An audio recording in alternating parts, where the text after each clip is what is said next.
Voilà, donc ici je vais faire une petite vidéo qui va concerner les polynômes à coefficient réel et décomposés en facteurs premiers. Alors pour décomposer en facteurs premiers, je suppose ici, je vais faire une supposition que j'ai un polynôme bien sûr à coefficient réel.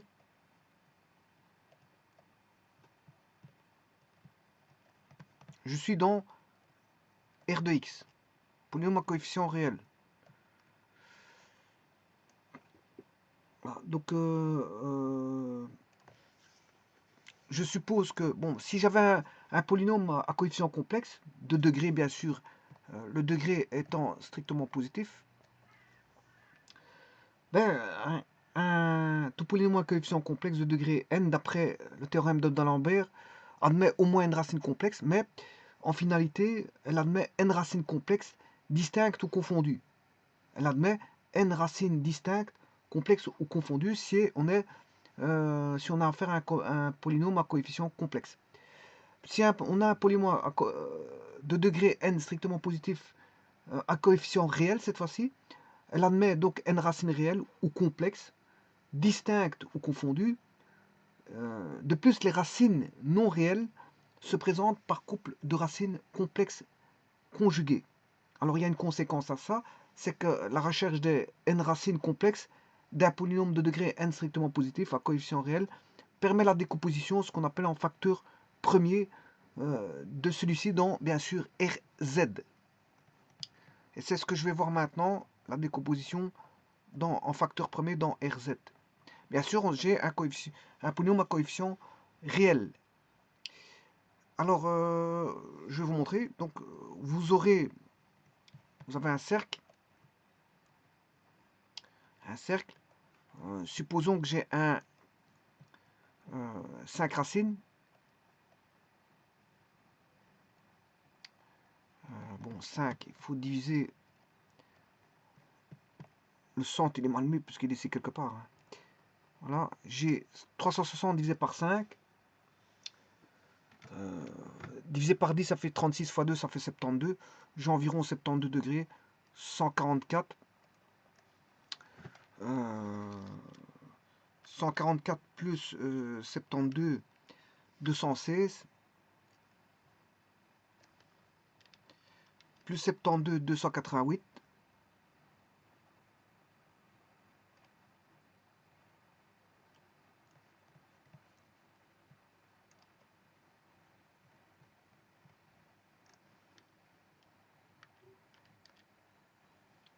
Donc je suis un peu plus que 270.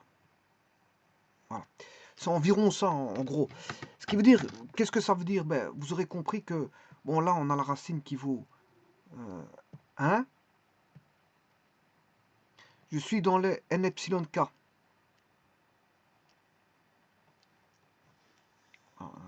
N epsilon k, c'est-à-dire la racine énième de 1. Voilà. Donc celui-là, il vaudra 72 degrés, il est là.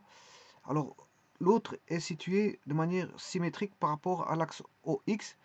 Donc je l'ai mal tracé pour montrer qu'il y a bien une symétrie, donc qui sont conjuguées.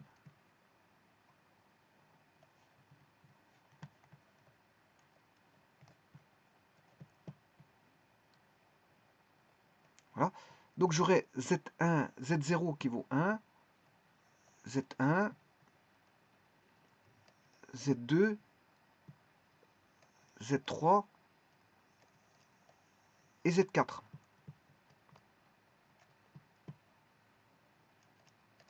Alors celui-ci, je l'ai mal situé aussi. Bon, je vais le refaire parce qu'il n'est pas très bon. Pour montrer qu'ils sont conjugués, je devrais mettre celui-là.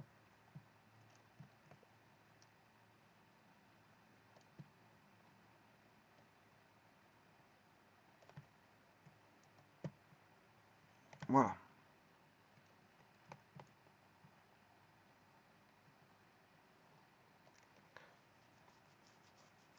Voilà. Ça pourrait peut-être pour voilà, les racines énièmes de l'unité. Donc ce sera, le rayon devrait valoir 1 dans ce cas-ci. Bon, maintenant, si je ne suis pas pour les racines énièmes de l'unité, si on n'a pas affaire aux racines énième de l'unité, ben, le cercle aura un rayon différent de 1. Aura un rayon différent de 1. Et là, c'est un complexe quelconque, mais qui peut s'exprimer, bien sûr. On aura la racine énième d'un nombre complexe peut s'exprimer, bien sûr, par rho indice n, 6 phi sur n, et là, on aura multiplié par les racines énièmes de l'unité. J'ai expliqué tout ça, bon, on peut se référer à une base qui est la racine énième de l'unité.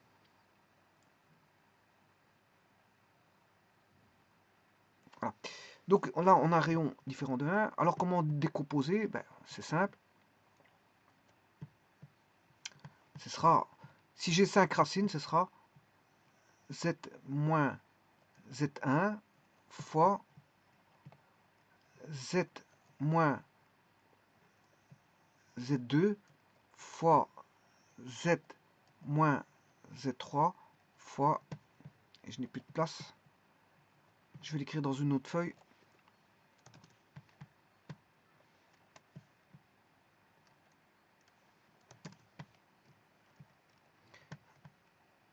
fois z moins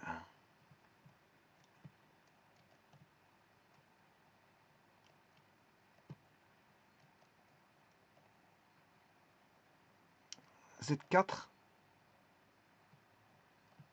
voilà, z fois z moins z5. Là, elle est décomposée en facteurs premiers. Ouais, c'est plutôt z0, z1, z2,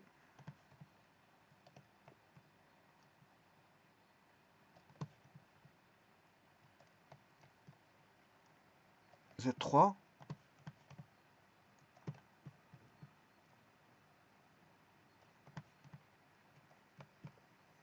z4 et ainsi de suite. Hein. Bon, égale 0. Bon, si, ainsi de suite, si on a... Ici, j'ai pris un degré n égale 5. Donc, j'ai 5 racines. Donc, j'ai décomposé ici en facteur premier. Facteur premier, bien sûr, décomposition en facteur premier. Donc, la recherche des n racines complexes d'un polynôme de degré n strictement positif, ici n vaut 5, à coefficient réel, permet la décomposition, comme vous voyez ici, en facteur premier, dans Rz. Voilà, là, je l'ai décomposé dans Rz. Si, bien sûr, s'il a 5 racines complexes, hein, s'il a 5 racines complexes. Et alors, s'il a des racines complexes, ici j'ai pris qu'il avait 5 racines complexes, mais les racines complexes se présentent par paire conjuguée. Donc, alors, le Z0, il vaut 1. 1. Si c'est une racine énième de l'unité, mais il vaudra, je sais pas moi, qu'est-ce qu'il vaudra? Il vaudra R, le rayon R, ou le module ρ, il vaudra ρ. Il vaudra ρ. Ouais, parce que si je prends un autre complexe, donc on a, là il vaudra, le cercle il passera par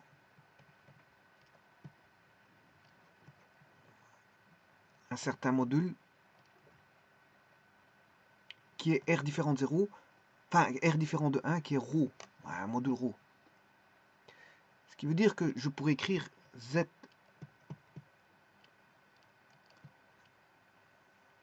moins le module. Voilà. C'est un réel pur. Alors maintenant, il faut réunir les complexes conjugués entre eux. Donc je vais réunir par exemple Z1, Z4, Z2, Z3. Donc je vais réunir Z moins Z1. Alors j'ai dit que le conjugué Z moins Z1. Non, Z1, Z4, Z2, Z3.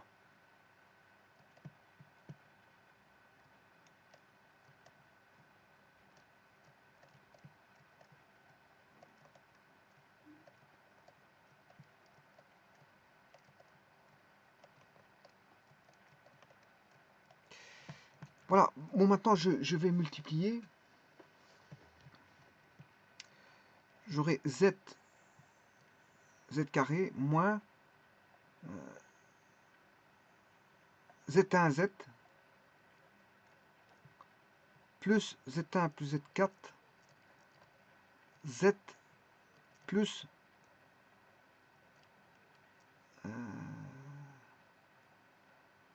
z1 fois z4.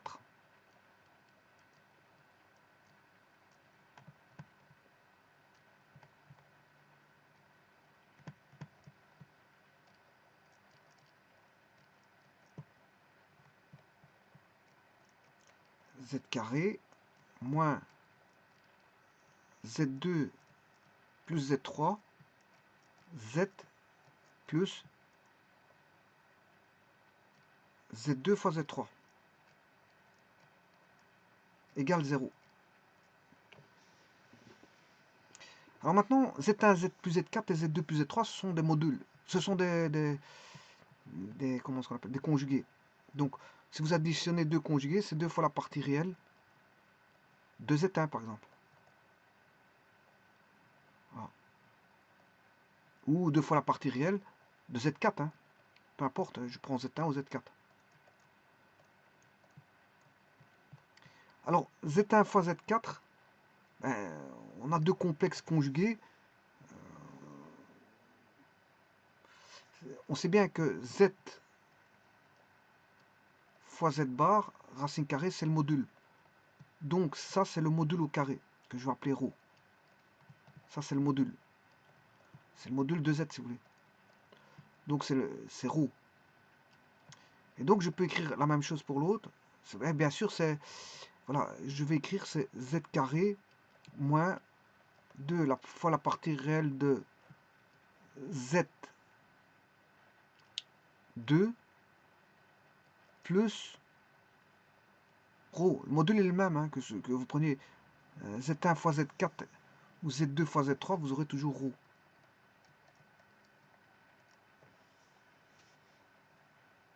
Donc, comment va-t-on écrire?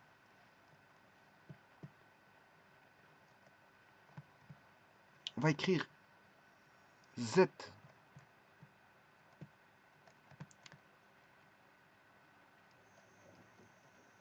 moins ρ fois Z carré moins 2 fois la partie réelle de Z1 plus le module. Attention qu'on a Z fois Z bar. Oui, et ça c'est le module. Module de Z. Mais on a ZZ bar. Donc en fait c'est le module carré. Je me suis trompé. C'est le module carré. C'est-à-dire c'est ρ carré. C'est ρ carré. Donc je vais changer vite ça. C'est ρ carré. Et là c'est ρ carré.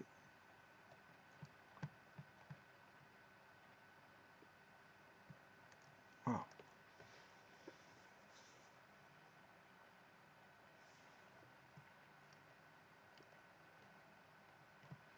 Donc j'aurai Z moins ρ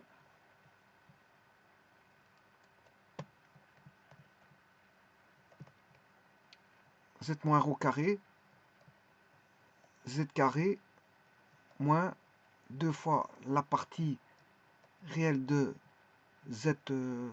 J'avais mis, il faut que j'aille chercher soit Z2 ou Z3. Je vais mettre Z2. Voilà. Ça, c'est un polynôme de degré 5. C'est un polynôme de degré 5 qui est voilà, x carré plus, enfin, degré 5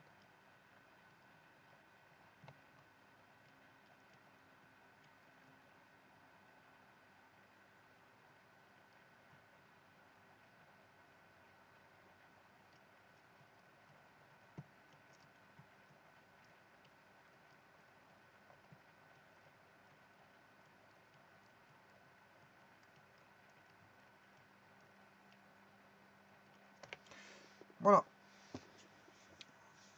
Donc on a bien Z2 fois Z2 au carré, ça fait Z4. Z4 fois Z, ça fait Z5.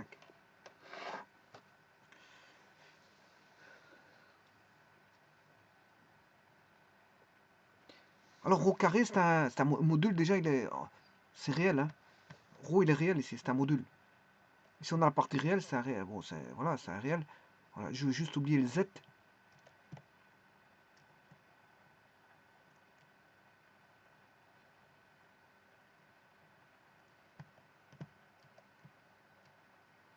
Z. Et je l'ai oublié ici aussi, Z.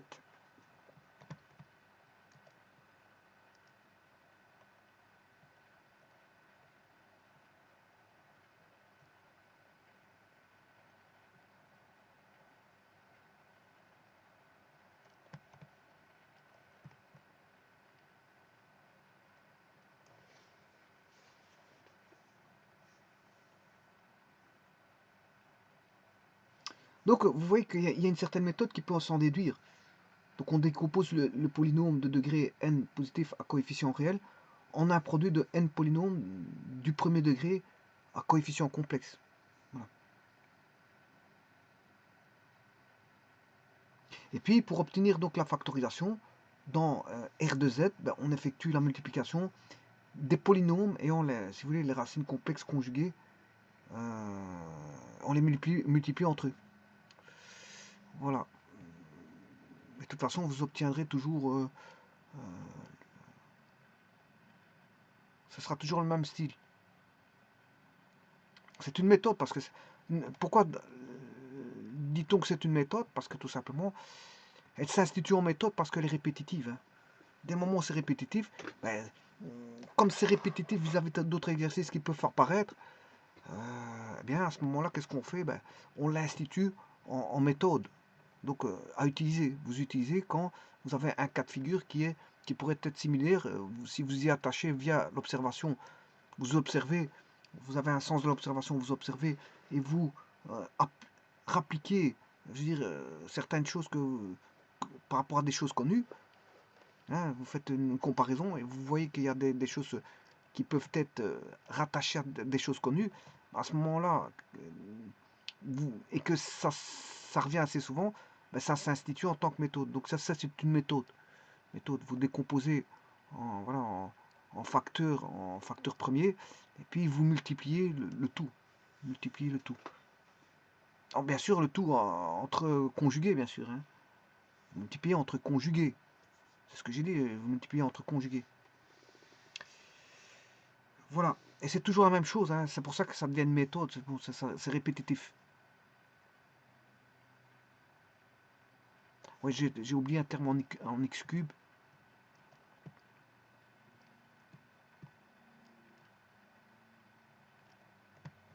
Je vais réécrire.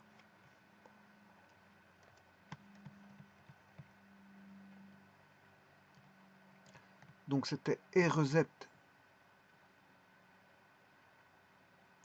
J'avais dit qu'est-ce qui était RZ1. Z1, Z4, oui. Donc c'est RZ1 et RZ2, c'est bon. RZ1, là, fois Z. RZ2 fois Z.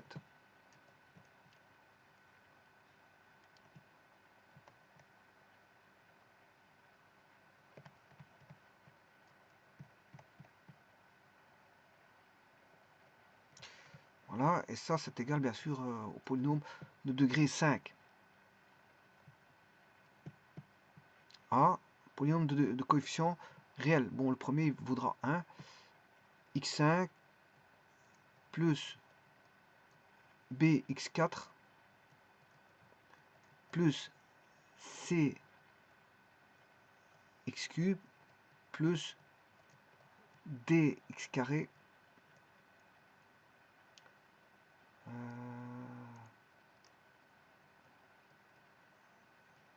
EX plus F. Voilà, c'est déjà mieux. J'avais oublié le cube, hein, c'est normal. Donc j'ai bien le terme en... voilà, et A, bien sûr. B, C, D, E, F appartiennent à R. C'est un polynôme à coefficient réel. Ici, on a 1. Voilà.